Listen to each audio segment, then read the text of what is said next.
Halo sobat, kembali lagi di Pop Science Channel, berbagi informasi tentang sains dan teknologi. Kali ini kita akan berbagi tentang fenomena cuaca panas ekstrim di Indonesia dan dunia. Ini penyebabnya, sejumlah wilayah di Indonesia diselimuti cuaca panas yang terbilang ekstrim dalam beberapa hari terakhir. Sejumlah fakta-fakta fenomena meteorologi ini terungkap, mulai dari penyebab hingga rekor panas tertinggi.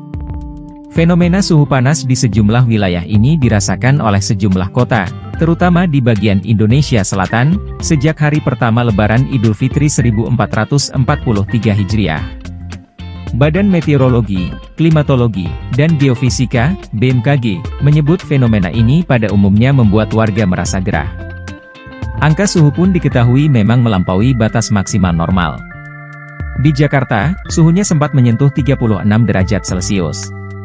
Di saat yang sama, ada gelombang panas yang menyerang sejumlah negara, seperti India dan Pakistan.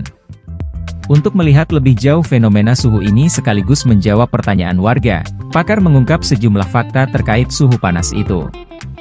1. Pengaruh pancaroba. Koordinator Bidang Cuaca dan Peringatan Dini BMKG Miming Saifuddin menyebut kondisi itu terjadi karena saat ini Indonesia tengah memasuki musim pancaroba atau periode peralihan musim hujan ke kemarau. Dia mengatakan umumnya pada periode pancaroba atau musim peralihan ke kemarau, kondisi cuaca terutama pada pagi hari didominasi dengan kondisi cuaca cerah, dan tingkat awan yang sangat rendah. 2. Kelembapan tinggi. Kepala Pusat Meteorologi Publik BMKG Fahri Rajab mengungkapkan suhu kali ini pada prinsipnya masih normal yakni berkisar pada 33-36 derajat Celcius. Tapi kenapa kok rasanya panas banget? Ada pengaruh lain, yaitu kelembapan udara. Karena Indonesia itu tropis, kelembapannya tinggi. Jadi kombinasi suhu dan kelembapan itu yang bikin gerah karena penguapan tubuh semakin banyak, jelas Fahri.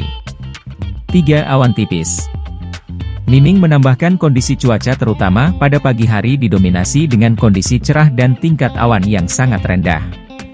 Hal ini bisa memicu suhu yang cukup panas dan terik pada siang hari.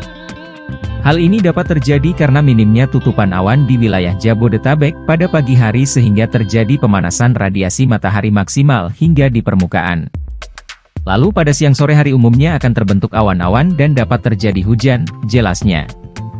4. Pengaruhi posisi matahari. Miming menjelaskan posisi semu matahari berada di arah wilayah utara ekuator alias Khatulistiwa, atau tepatnya di sekitar lintang 14 derajat dan masih bergerak ke utara hingga Juni 2022. Gerak semu matahari sendiri merupakan penampakan pusat tata surya itu yang seolah-olah bergerak dari timur ke barat, gerak semu harian, pengaruh rotasi bumi, atau selatan utara, gerak semu tahunan, efek revolusi bumi. Akibat gerak semu ini, terutama gerak semu tahunan, matahari jarang tepat berada di tengah garis Khatulistiwa, yakni hanya pada Maret dan September. Pada saat itulah warga di Khatulistiwa akan merasakan matahari lebih panas. Nah itu dia sobat, untuk update kabar kali ini, bagaimana pendapat kalian sobat? Tulis pendapat kalian di kolom komentar ya sobat dan jangan lupa untuk like, comment, and subscribe.